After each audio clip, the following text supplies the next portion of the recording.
Hey y'all, welcome back to the Root Cause Podcast, where we ask the questions that nobody else is asking, and sometimes we make them up as we go. I'm Cali, and today we're jumping into something I didn't even know existed until a few weeks ago, chelates. So I had to do my fair share of research for this episode. Today we got some returning guests to help us break it all down. So today I have the same guests as our previous episode, Josh, Kaleb, and Bryan. I want to thank y'all for coming back on and joining me today. Today I want to talk about chelates. Mm-hmm. Don't really know much about them. Want to learn more about them, how they work, what their importance is. Bryan, I've heard that you're kind of an expert. So I want to set the stage because I'm a farmer who has just bought what I bought. I don't know the difference, and let's just run down your list. EDTAs, go through your list. It's EDTA, DTPA, EDDHA, yeah. Citric acid. Stop with the synthetics first. Okay, the first were synthetics, the first three. Mm-hmm. Yeah. Then you go. You want to know what those do, or do you want to know what the different I'm just saying I've spent a lot of money on these products and probably don't know what I bought. Let's start back. Let's rewind. What is a chelate? That's what I was about to say. I was about to interrupt. Go back to the basics. Put this on hold. What is a chelate? Let's start where the word comes from. Claw. It looks like a lobster claw. Chelate. Lobster claw. So in that you have ligands, organic molecules that have functioning groups. Carboxyls, hydroxyls, OH, oxygen, and oxygen. Yes, yeah. They have functioning groups that can bind molecules. And what we want to do is we're looking at mainly divalent trace metals right here is what we're looking at to chelate. We got to put those inside that claw kind of to protect them. What was the analogy you had? You had a good analogy. A key? Of the key? Yeah, it was a great one. To put that in layman's terms, so on every surface that you're farming, whether it's a leaf surface like the root zone or anything in the ground, what gets talked about a lot is calcium's there but it's not available. Phos is there but it's not available. So chelators are kind of one of those things that are in the system that basically protect and help transport ionic forms of whatever it is. So calcium is that's in its parent material. Elemental sulfur is just sulfur. So it typically will have to attach to something in order to get moved from one place to the other. It could be bacteria, it could be a bug, it could be an organic acid, it could be whatever. But in that, it basically attaches itself to the molecule, and then it's kind of free to go around because what we don't understand a lot as farmers is that the soil is like a battleground. There's it's heterogeneous. It's just stuff all the time going on. There's magnetic poles. There's electrochemistry stuff. So things are always trying to attach to things to quote unquote lock them up or make them not available. That's not what the soil is trying to do, but that's what happens. And so chelation is the idea that basically another molecule attaches itself to the ionic form, and then it takes that wherever it needs to go. It's carpooling. Okay. Yeah. It's carpooling. There we go. In layman terms, if you chelate something or put chelates down, whatever, you're making that micronutrient or whatever into a more accessible form for the plant. Bioavailable. And then you have what chelates to use where. And that's where, if you talk to people, you should start the conversation with chelates first, as you did. What are they? Secondly, okay, how do they hold? And this was the next conversation, Bryan. If I'm getting ahead of myself, tell me. Yeah. They each inherently possess what is called a stability constant, which is their power to how tight it can grab that and hold on to it. Okay. So then you got a stability constant. It's holding it on. Well, if you're holding on to something, you also want it to what? Let go, right? At some point, it's got to let go. So then you weigh their stability constants against their, I guess you would call it a release curve against pH, or maybe it's biodynamics. I don't know. Yeah, whatever the release mechanism is of the chelate. Yeah. This is where things get a little foggy. When you think, then this is where the conversation, then you start asking questions. You get a lot of, Yeah. But bottom line, our soils are rich in, we'll just say iron. We got a lot of iron in our soil. Yeah, we're going to start talking redox here, though. Go take a TDN test. Total. No, go ahead. Go ahead and finish your thought. I'm sorry. Yeah. But literally, none of it, it's all locked up. None of it, not in, you can never talk in totalities, but a big percentage of that, and that's why we apply chelated iron, is to try to get that moving. It's protecting it from getting locked up. Yes. So like when you say the term locked up, like I've heard that term a lot. And like my question is like, well, if it's locked up, how is it locked up? Because that's what a chelate is. Like a chelate is locking something up and moving it through the environment that it's in to take it to where it needs to go and then release it. And then that chelate goes and does a different job. Like you want something that's going to boggle your mind, go and tell them. Well, I don't know what that What's is. the biggest chelator? Like we talk about it inside of a plant. Oh, I thought you were going to say glyphosate. No. Well, yeah, we'll get that. We don't know if we're supposed to talk about that today, though. Oh, okay. We can. Go ahead. No. It's your thought. What? We read it. Calcium? Chlorophyll. Oh. Chlorophyll is a I key. did find that in my research. Chlorophyll is, well, think about what's the center of a chlorophyll molecule. Magnesium. Okay. Magnesium is a metal. So what surrounds the magnesium? Porphyrin ring, 4 parts nitrogen. That's exactly what a chelate is. Okay, so let's discuss the chelates that our farmers are going to know. Your synthetic chelates. Yeah. Let's talk about EDTAs. The tank mixability Yeah, chelate. it's ethyl diamine tetracetic acid. That's the one you're going to see the most. It's heavy. It's not the heaviest. It doesn't have the strongest stability constant. It's going to break down anything over 6 to 6.5. It's going to break down pretty quick. That's what you see the most. Being you see that the most, it probably tells you it's the most accessible too, isn't it? Yeah, EDTA is like it's a shotgun approach to chelates. So, and a lot of people will say that like as a joke, like it's a tank mixability product. So like it survives and can attach to ions at a very large pH range. So it doesn't quote unquote fall out of suspension, especially if we're applying it, as farmers do, like with a bunch of different stuff in their tank. So it's just a very easy product to use. Yeah, like its stability constants. What was it like? How they call it? Like native or something? I thought it was 38. Logarithmic 25. Yeah. It's logarithmic 25. It's very, very strong. Okay. Yeah. Very strong. And it's at 6.5 when it, depending. So y'all are allegedly. Y'all are kind of giving me the pros of this product. It is a synthetic product. Give me some of the cons. It's synthetic. It's synthetic. It's so. Also, let's talk about this. I'm not saying don't use nothing EDTA rather. I'm sorry. What I am saying is, if we're going out there and we have iron deficiency, you brought up iron. We have manganese deficiency. Yeah, we got all kinds. Or we have a deficiency and we throw something that's in its lobster claw in there, and we want that response that day, then we're waiting on it. The idea, but we don't know the breakdown curves, right? The idea that I think about, like when a salesperson is trying to sell you a product, it's like it's always the positives and never the negatives. So it's like, oh, use the EDT chelated iron. It's like, okay, it's really strong. Okay, well then when it gets on like the leaf surface or into the root zone, it just magically like releases, and then it's like, here you go, iron, like go up into the plant and do really good things. So it's like those two arguments to me don't make any sense, which is why it leads me down the path to like figure out like what's going on. So the negative to that would be what happens to EDTA after it releases its chelate.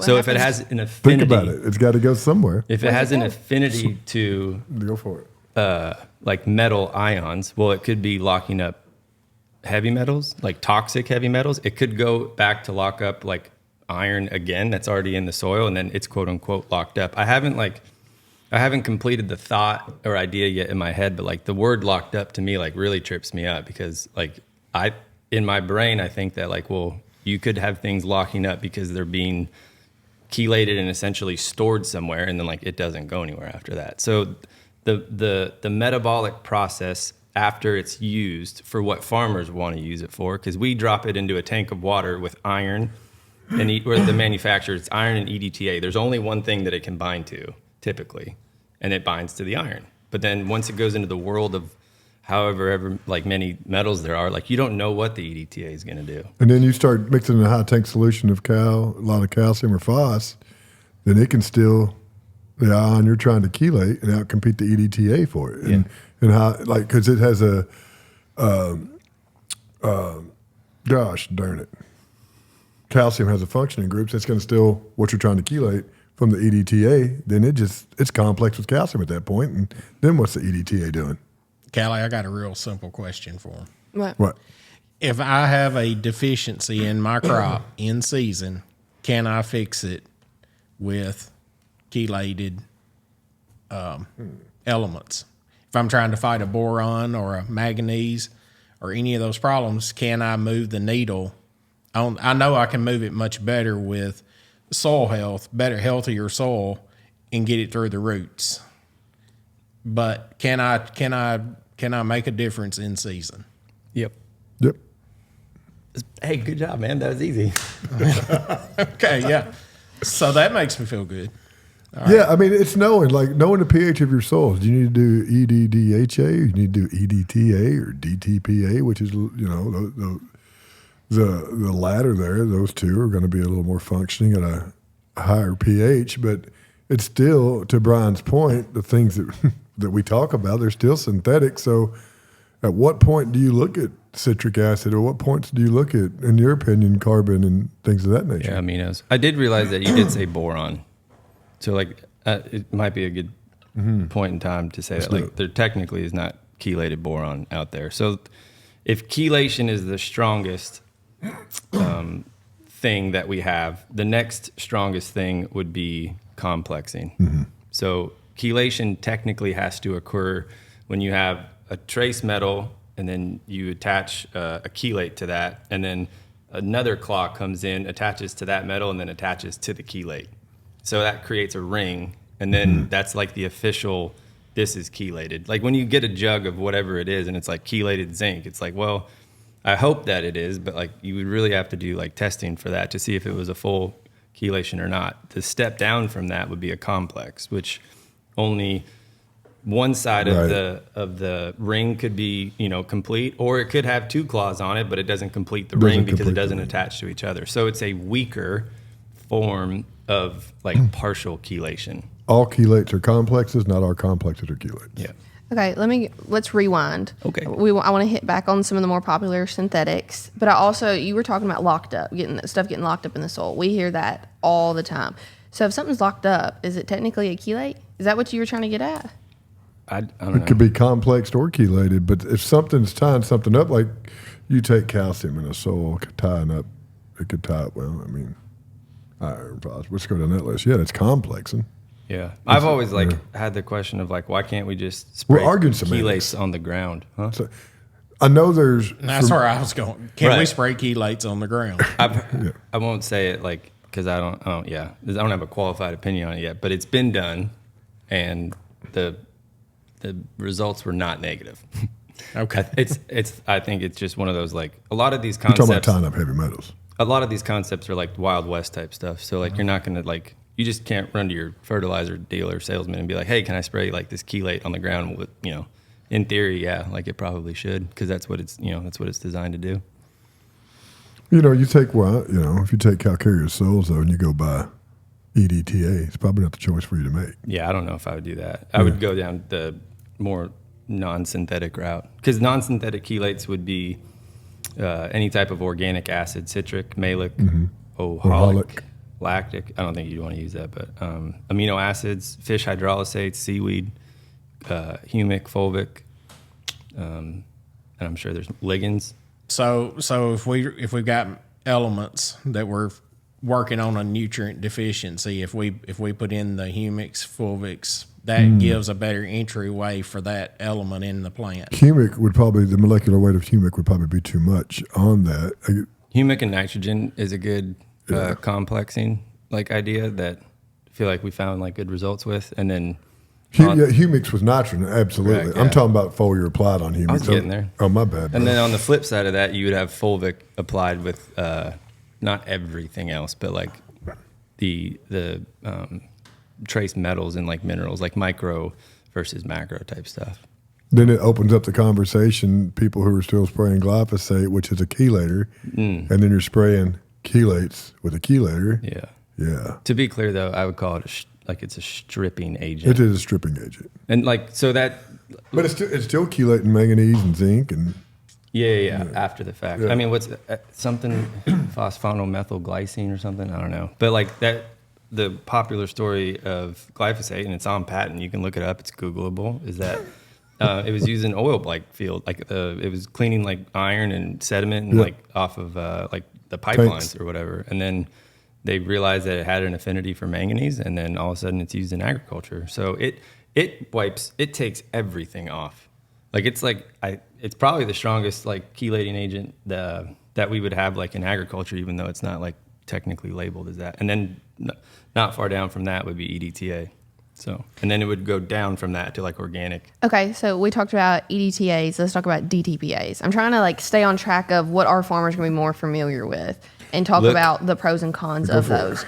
Go to your local grocery store or Walgreens and walk down the like multivitamin aisle and just start reading labels, and that will basically tell you, because like human health and human testing and products like that are going to like be thousands of years ahead of agriculture. So like if you Google calcium glycinate, like it's going to be in a pill form. So like you're going to have different chelates attached to different materials, and I would look for, like first at the health store before you even start looking at agriculture. So is that healthy for us to be consuming? You have citric acid in your body right now. I think that's true. I'm talking about like you're talking about these chelates. So explain that human part of that. Yeah, so it's the quote unquote same microbiome like in your body is essentially the same microbiome that's in the soil. Yes, so like if you take a multivitamin of iron and it's just iron, like your body's not going to use it. It's just going to go through, like you might use like 10% of it, but like it has to be attached to something because it has to be bioavailable in your body. Yeah. So what are they using for human grade stuff? Organic acids and amino acids. Okay. And, yeah. They're not, So there's EDTA and DTPA. I don't know if there's DTPA therapy, but like they do have a process for, I don't know, like I guess medical therapy. So like you would go in and they would basically like, I think they just put EDTA in your body and they're trying to remove like the heavy metals and toxins in it. But I don't know if it's used actually like in the healthcare industry or not. I'd have to look that up. Okay. But So through my research that I was doing leading up to this podcast, because I didn't know anything about chelates, obviously it's going to tell you about the synthetics. It's what people want you to hear, and that's what's going to be pushed. So it was talking about that EDDHA is the superior, but that it's very expensive. And it's a higher pH too, superior to what? Superior to EDTAs and DTPAs. according to who's the question, right? That's what I'm saying. I mean, but that's what I was finding on Google. Totally. And so, like, debunk So I guess that. if we're, I guess we're telling a farmer what they're looking at is EDTA, DTPA, EDDHA. So if you want to have let's call it just a contemplative understanding, it won't be functional. You're looking at stability constants, which is its ability to hold. And then what differs from that is the availability, or not the availability, at the pH in which it works best under. Yeah. Like, so EDTA is going to work good to 6.5. DTPA is going to have a little higher stability constant than that, and it's going to work a little wider of a pH. A little higher of a pH, and EDDHA is going to have a higher stability constant, and it's going to work in an alkaline pH. Yeah. So just for the farmer talk there, does that help any? Just knowing that? I'm just trying to get over Googling that.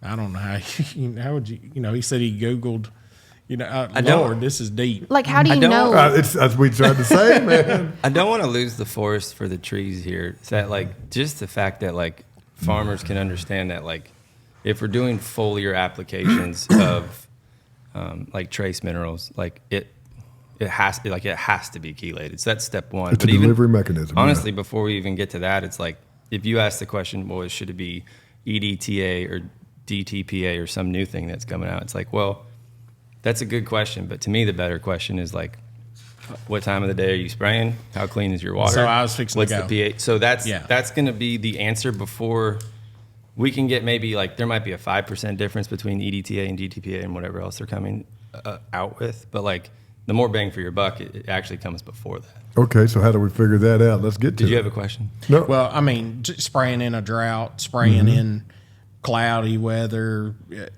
cool weather, everything affects everything here, doesn't it? Yeah. Does the entropy play a big part in all chelates? We're on to spraying. Well, entropy is still the releasing of water from chelates because that's what's happening. It's the releasing of water, right? I don't know. Yeah, you should look that up. Go down a big old rabbit hole. We'll table that. Okay, So let's table that. a plant is done photosynthesizing at what time of the day? run like 9, 10 Well, it depends on temperature. I mean, today it's gonna be a very happy, but you get above 86 degrees is your answer. Yeah. So then it's going to go into photorespiration, which the stomatas are going to be closed, so you're not going to get effective like foliar uptake through that. So like typically, the rule of thumb is like anytime after 9 or 10, you're not spraying nutrition, and then once the sun starts to go down, the stoma's open again, and then the plant's a little bit more receptive to taking that in. There's still it's still relatively new, and I'm sure people will probably disagree, but like you can uptake minerals through the leaf surface. But there's a lot that goes into that than more just, picking a product off of a shelf and spraying it. So yeah, the term is phylosphere. Phylosphere is the term. You guys have talked about rhizosphere. Yeah, I think we've mentioned phylosphere before. But that's like the idea of what's happening on the leaf surface. Yeah. So I'll tell you what, that criminal law stuff you studied, they got a real good chemistry department. He can explain stuff about as good as anybody I know. Way more attention in chemistry. Yeah. So it's but at the end of the day, yes, we can work on deficiencies. We can, and we should, that because was the question. They're the most. I mean, your big three NPK are important. We can't make a crop without fertility. We all agree with that. But the micros offer way more keys to this puzzle than what we think on our travel to yield. That's the way I like to think of it, because a lot of them are enzyme cofactors. A lot of them, and we've talked to some people who I would think that in agreement we look up to in this industry, and talked to one of those this week. And the same path that we're on and what we're trying to do in the fields, what we talk about, is the same path that they're on. A lot of these is going to be trace minerals for listing responses for secondary plant metabolites and enzyme cofactors. So all that means is we're trying to get more efficient with the things that we're putting down, and we're trying to add the minerals that the plant needs to have its immune system fired. Is that the easiest way to say that? Farmers are eating steak and potatoes, and we're trying to give them some broccoli and a salad. Okay, that's the easiest way to say it. That's what I mean when I tell you put it in layman's terms. I got you. Something like that. I was a layman. He's my translator. I once was a layman, so it's all good.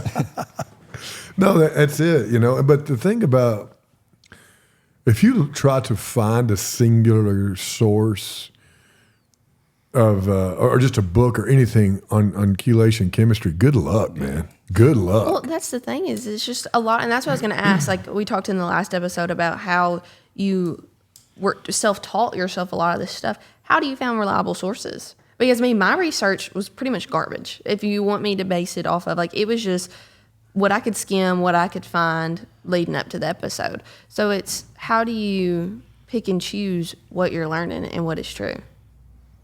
Man, have a lot of friends that like to talk about this stuff too. Farmers only have so much time to do certain things. So like they have to run an efficient operation in business, and that's why a lot of the times like this type of stuff is given to like agronomists and crop consultants. We just depend on a reliable source. Yeah. And I think the only caveat to that would just be like the person that makes the nutritional decision on your farm should be you, not your consultant. He's obviously going to consult with you, and he's there, for good. But like your level of understanding of some of these systems should be maybe a little bit higher than what's been in the past. But to answer your question, the best thing how long is that book? The organic soil. It's 560 organic soil conditioning, Dr. William Jackson. Yeah, organic soil conditioning, and like I don't know, there's something we else. Bought the last two cheap ones. Yeah, it's a really expensive book. Yeah. It's like I don't know, it's $800. It's over 600 pages. Yeah.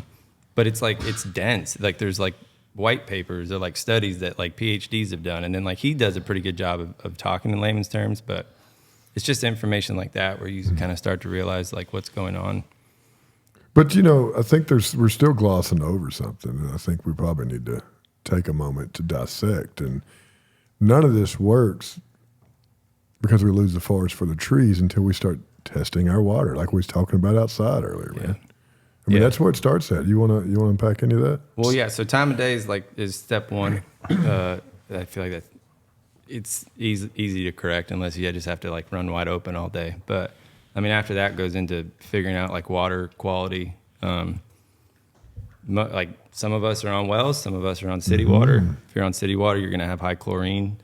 and your total dissolved solids, or TDS, should be somewhere around the 100 to 200 range. You want that to be below a 70 or an 80. Once you get into well water, I have no clue. Spring water, you don't know. You have to get out and get it tested. I mean, if you're spraying, if your water carrier is above 200 parts per million, the efficacy of the product that you're applying drops significantly. I'm not like smart enough to give you like a percentage. I just know that it's a lot. And a lot of the fertilizer manufacturers and herbicide manufacturers, like the easiest thing that you can do is look at the back of the jug and see what the pH of the product is. So like if you're getting herbicide at a 3.5 pH in your jug and you're mixing it into a water source that's a 7, it doesn't want to be at a 7. It wants to be at a 3.5. That's what the product is in the jug. So that probably should be applied at that. Now, there's obviously other mixability issues, which goes back to EDTA and why it probably is used so much, because stuff will start to fall out of solution unless it's just that one product. So is that the document you shared on ClearPoint Ag? pH? Yeah, Yes. pH with different. Yeah, with different breakdowns of different pHs and where you're at. And so it breaks down quick. So Bryan, you shared outside that you felt like we should know every tank load. We should check the pH. Every tank load. You're wasting, in my opinion, you're wasting time and money if you don't. Or you don't know how much either. That's the worst And part it's a of it. very, I mean, Respray this year. I've been in that situation where you're just like, I just want to go. I want to go. It's like, okay, it's going to take 5 minutes, and 5 minutes could save you $500. But if you find it, see, I wouldn't know I found it wrong. so I mean, that's the learning curve. Yeah. If it's if you're mixing 3 products, Yeah, it gets tough. yeah. Yeah. I mean, typically like foliar applications, I would say that you want to be around a 5 to a 6.5, 5.5 pH is pretty good. And that's why some people just treat all their water. Yeah. A reverse osmosis system would be the best. They can get pretty pricey, but it just kind of depends on what you want to do. I think the jury's kind of out on like whether or not you can clean up water or like quote unquote soften it, because like the same scale that you see on your shower head or your faucet at home is, you know what I'm talking about? The hard water. Like yeah. the white scale that's on Yeah. like that's what is fighting the active ingredients in the products that you're applying. So like the carbonates and bicarbonates are tying up to like the product is literally like releasing in the water, and then that stuff is like It becomes going to chelated. battle, and then and then it chelates that, and not yeah. the thing that you want it to. So all that stuff really needs to get cleaned up before. Can you clean that up with a product? Maybe. And there's a couple products out there. A lot of guys seem to think that Fulvic can do that, or even just when you use citric acid, trying to lower the pH of your spray tank. Yeah, it might help, but slam dunk's reverse osmosis. But then the fun part about it is when it comes to products that are chelated, and you start seeing stuff that's. Do we want to get into this? I don't know. Hang on. I was just going to say, like when you're buying something that says it's 7% copper EDT chelated.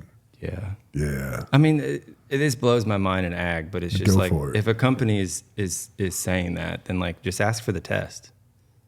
Like, how do they know it's chelated? How do they know it's like? I mean, how do they know it's 7%? What are you buying 7% of? Yeah, not really. Is it 7% of 100%? That it was in its parent material, and then you took that material and then you made it 7% of that? Are you buying 6% chelates, 1% copper? Yeah. Fulvic acid. I mean, like there's products out there that claim to be 20% fulvic. If you look at the literature, there's no such thing as 20% fulvic acid in the world, in life. So it's like, was it 20% of 100% of the parent material? Or Right. what was it? But like the percentage game to me just has to like go away. Yeah, well, the percentage, and then Josh, I guess this is a good time. You always talk about it's the actual available. I mean, it's you touched on it to her when she's asking about it. It's bioavailability. Yeah. I mean, what are you getting into that plant? Right. It's what are you getting into the plant? Right. So we go out and we buy a product that's 2.1% nitrogen, 0.75% boron, 0.025 cobalt, 0.2 copper, just I don't know, and it weighs 10 pounds, and we put out a quart. What have we bought? Have we bought anything? Man. How much does water weigh? 8.34 pounds Yep, per gallon. that's So right. that's where you start. So nothing should be beneath that, really. And then after that, like nitrogen, that's a double-edged sword because there's so many different types. And it depends on the use of the product and what you're wanting it for and what. Yeah, what are we trying to do? Yeah. It's we don't play the rate games where they need to be. We play the budget game of what we can afford. Does that make sense? Right. Like on the wheat, what I did, conveniently, I could have done just a generic micro, but that's not what I needed. So I had to run separate things at different rates to make sure I got what I needed. To answer your question there, we can do a math problem and figure this out. Yeah. Yeah, you can. But- I mean, you basically just take but- the bulk density of the product and multiply by that, and the rest of it's water. So you're at 96% water. Well, you're paying for a lot of water, but that's what you're paying a lot for. But to go to the rate and the concentration deal, Okay. like all these products that You want to do it real quick? all these products that are tested, I mean, they're tested in the laboratory at concentration. Like you will never read a research paper that says, "Oh, this was applied at 2 gallons to the acre." Never. Like it just will not. I mean, the carrier might be there, but it's always going to be what the percent concentration of the product was that's applied. But that's really difficult to sell to, 50 different states and 50 different environments because they might need different rates, or somebody might be spraying with more water as a carrier or not. But in all reality, all of these products that we're talking about need to be applied in a concentration as opposed to a rate per acre. And so, Josh, that's what we ran into with wheat back at what was it, Feek 6? We were making an application there, and we look at the price of wheat, and it just don't allow to buy enough of what we need. No. Truly, the market's not there. Yeah, and I think sometimes we like to do things to feel good, like we're doing the right thing. So we'll go out there and throw. And I was actually figuring this right here, and the answer is not a lot. But I'm figuring it right now. But we have to commit. We have to fully commit to the process and our system if we're going to do it. Yep. It's not going to happen overnight. It's not going to happen overnight. Do I think we're going to get there with this? No. I'm figuring it right now. Just real quickly. The multiply button says the word forward. It shouldn't be, but we'll figure it out. It's not working. Whatever. You're There getting is hard. something on this sheet that's missing, though. What's that?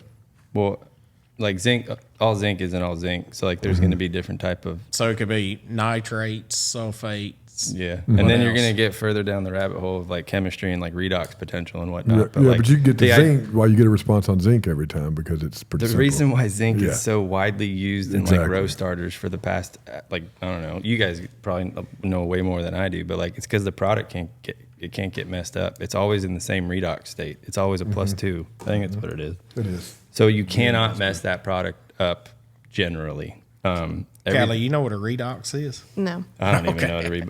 Olivier Husson. You can Olivier go, Husson, Google Google that, and then you're gonna Reducing, you're gaining electrons. Oxidizing, you're losing. Yeah, it's the same thing of like raising and lowering pH. Basically, there's just a term for it. But like, yeah. There's different minerals that are available at like iron's Fe2 plus, not Fe3. right. So a plant doesn't take up iron. It doesn't. It doesn't use iron in an Fe3 state. The reduced form of iron is Fe2 plus. So it has two.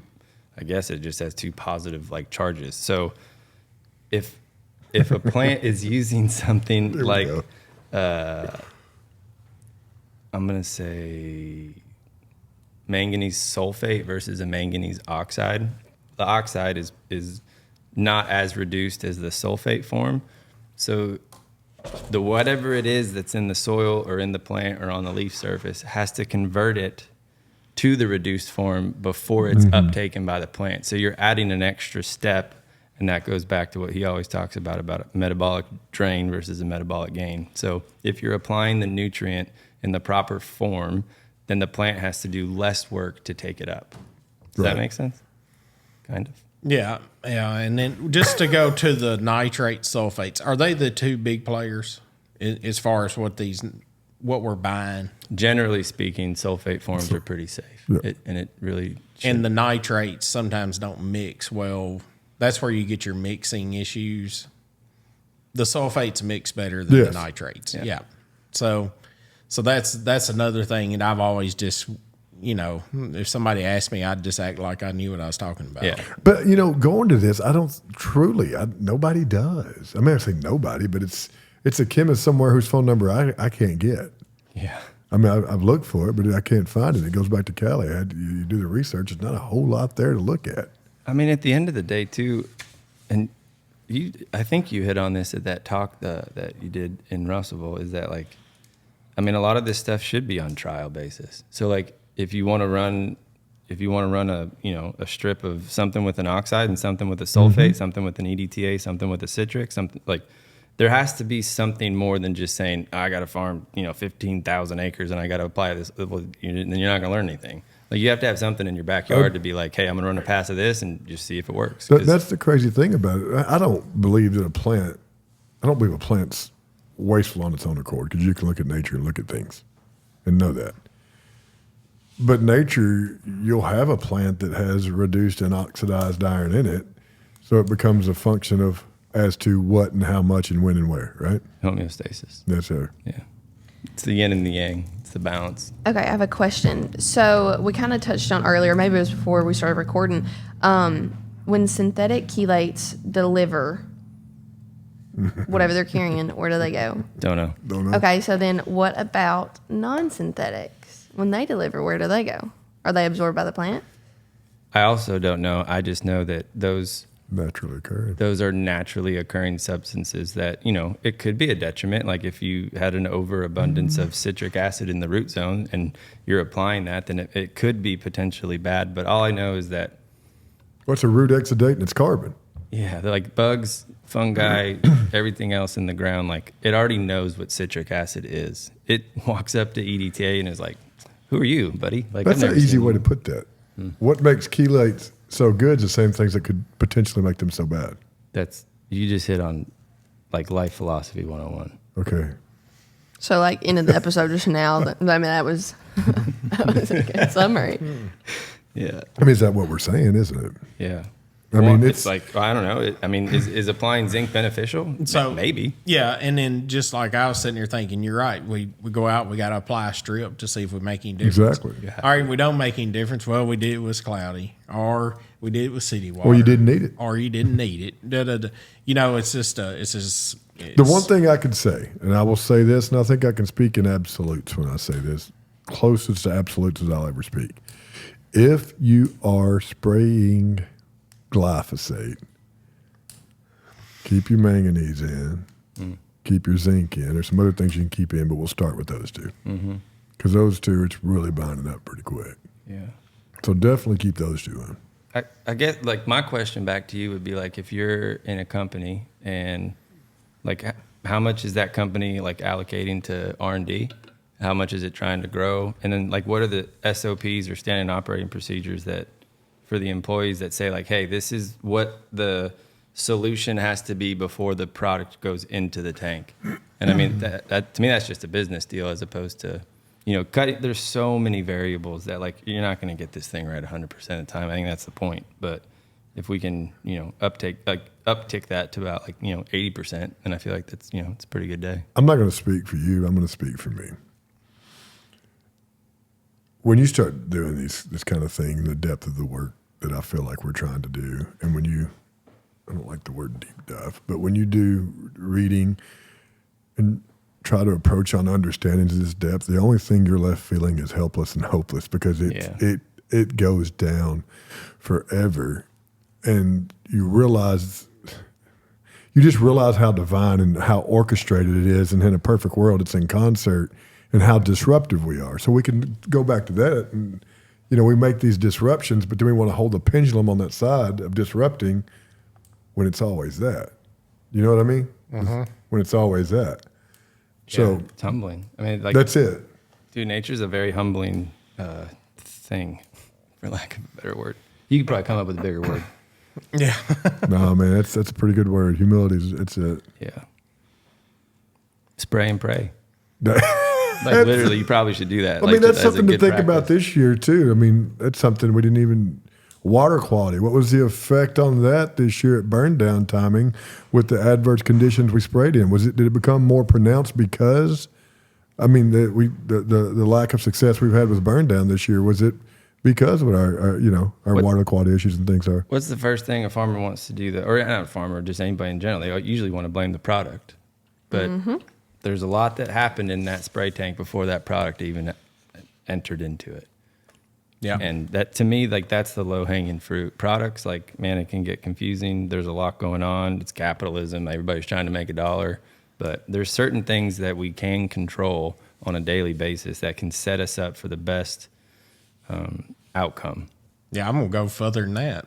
What if you got some junk spray tips? Yeah, exactly. And that's the farmer side of it too. Like, we're talking about like all this stuff, and you're like, shoot, man, tips were clogged. And it's like, well, okay, dang, I thought it was the main ones. Oh, I thought it. And you asked a question earlier. I don't know if you want to get into that again or reiterate that point. You was asking about MAP and DAP and sulfate and MOP, or so.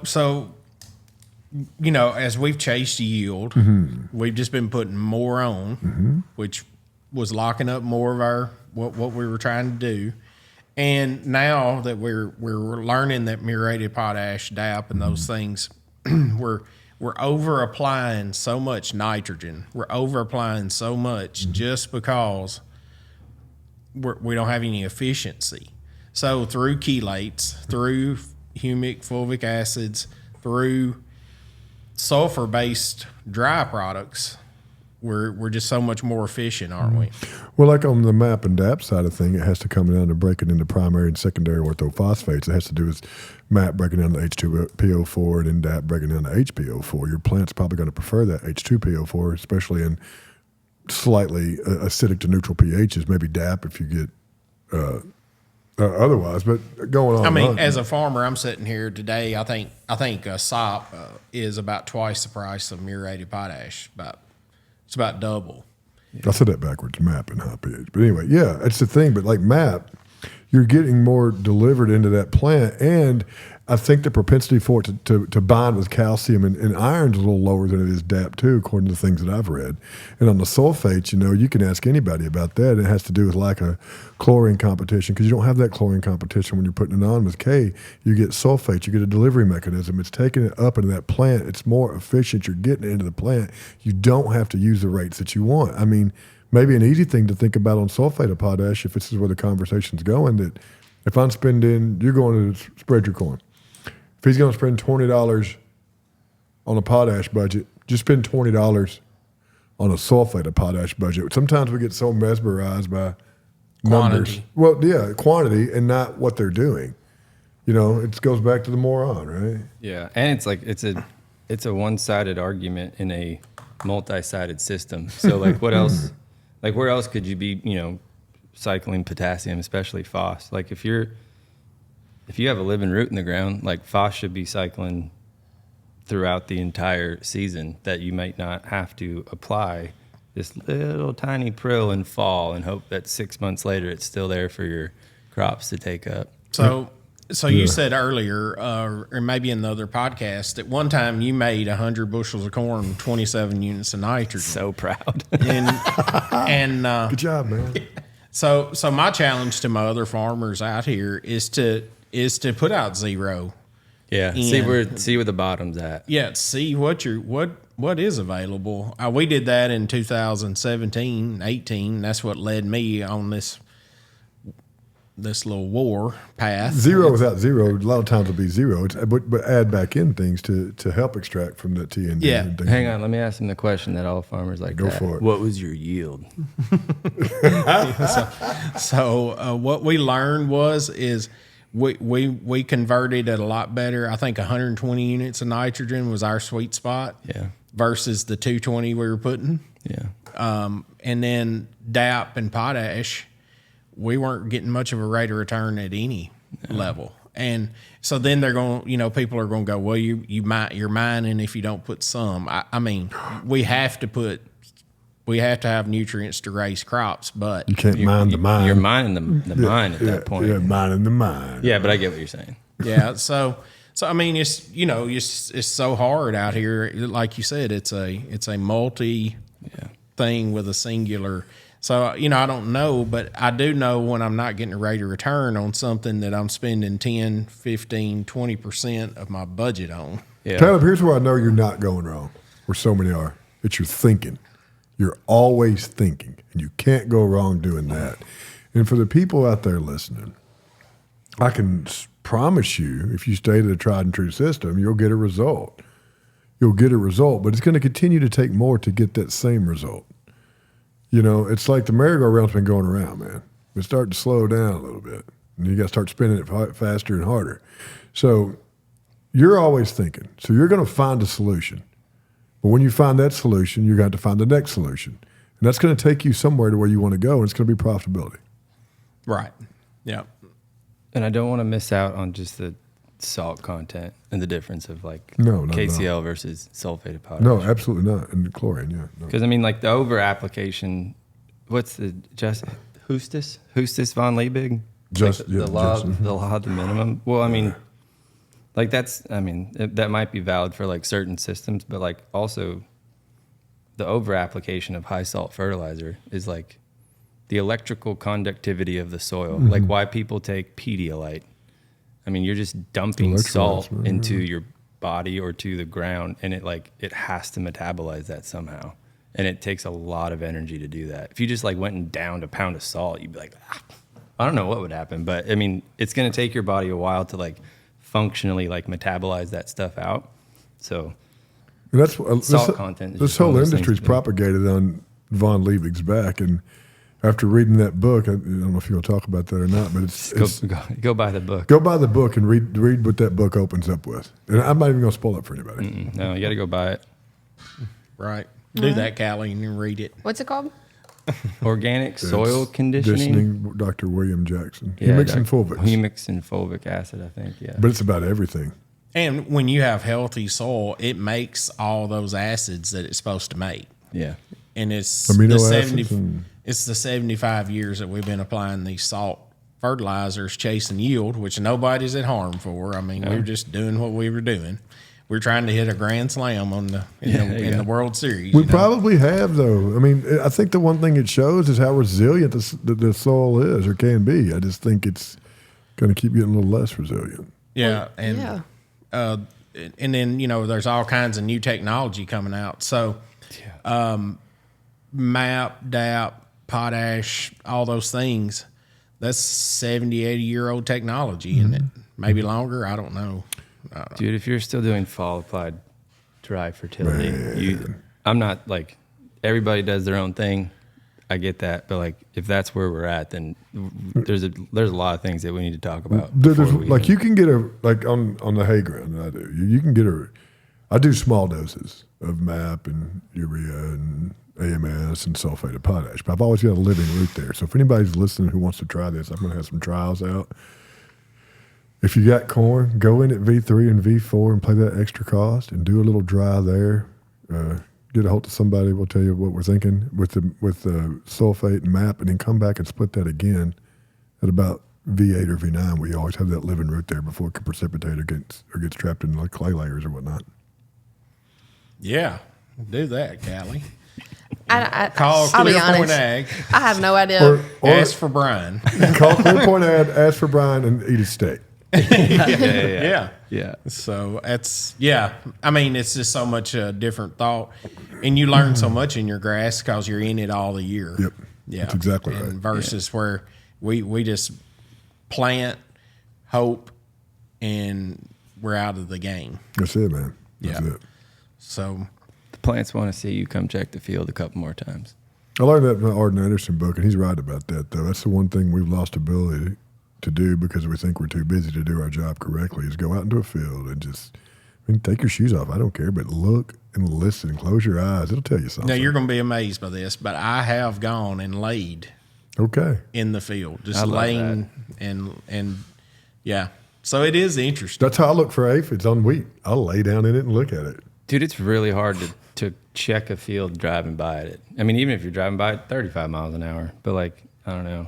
I think that goes back to just like I'll even say it goes back to like mental health. Like there's a reason why farmers continue to do like what we're doing like out in the fields. And like if you're not enjoying nature and like I don't know, just like being blessed and feeling blessed about like just the natural creation around us and like what we can do to plants and help them grow, and then like what natural systems are doing. Like I don't know, for me, if like the world gets pretty busy sometimes, and if you just need to like sit down in the field for 5 minutes and just be grateful, then that might cheer you up that day. I don't know. Yeah.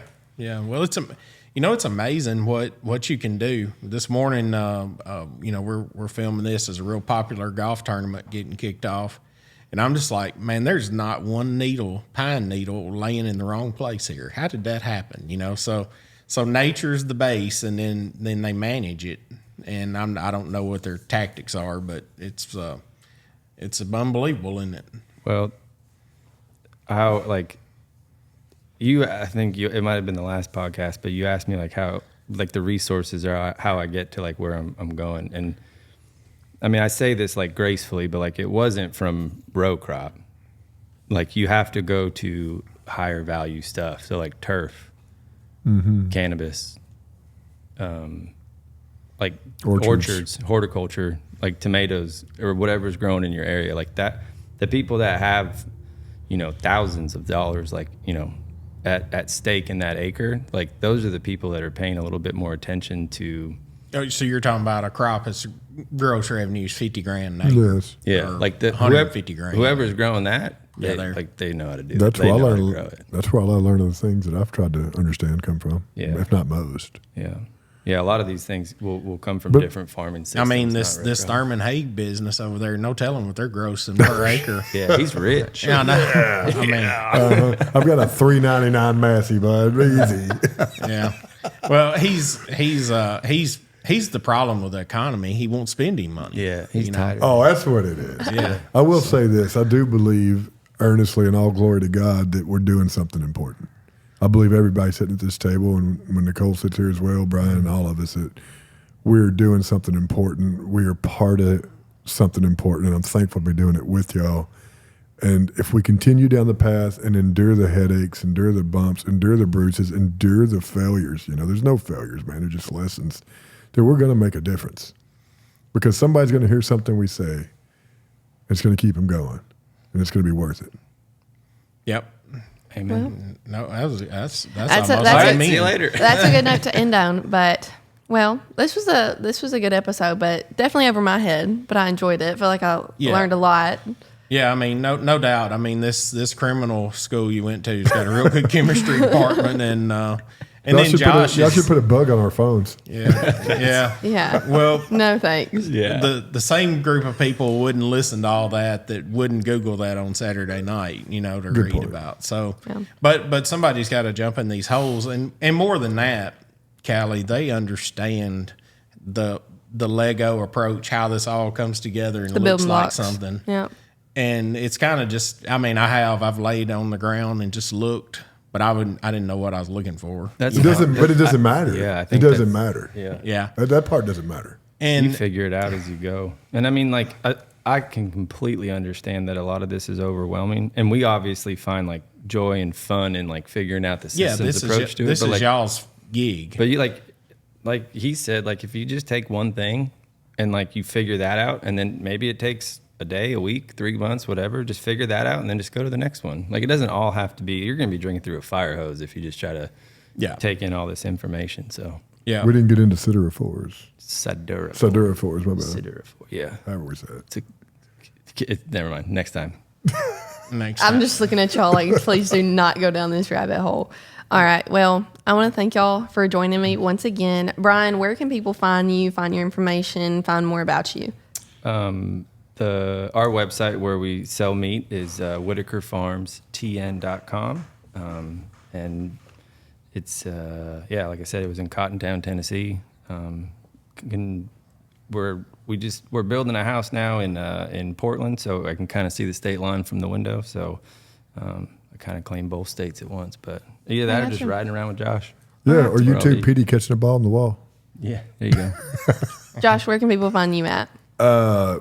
Yeah, Clear Point Ag. I think Nicole's actually working on a website right now, and it's on Facebook. I think it's she's working on Instagram as well. So Alrighty. do that. And then we got our Organics at organicsmidsouth.com. But I just want to thank y'all for joining us, and maybe I'll see y'all again. Yeah, Right, but thank you. at the end of it, I ain't going to end it on that. Okay, We got to let's finish keep one going. thing. Leave What? us with a good saying or something. So this is a part of the whole building block here is soil health. And that's what you're talking about earlier. It is a privilege to work with y'all, from me. But what we got to do is figure that out. The soil health makes root uptake better, makes healthier plants, makes fuller food. It takes it's a whole system here, and then at the end of it, we'll have better communities, farmer wealth, farmer health. What you just said, and I mean this earnestly and of every fiber of my being of what exists inside of me. If we fix this, you can truly, truly, truly fix the world. You can fix the world. I mean that, man. You're going to make healthier, happier people. That's what's going to happen. You said it, communities. Yeah. Okay, now you can. All right, that's a wrap. I'm not redoing all the websites again. That's a wrap. Thanks. And that's a wrap on chelates. Who knew something so small can make such a big difference? If this episode helped clear things up for you or left you with even more questions, reach out and let us know. Remember to subscribe so you don't miss our next episode. And if this episode could help someone you know, make sure to share it with them. But thanks for hanging out with us today. Until next time.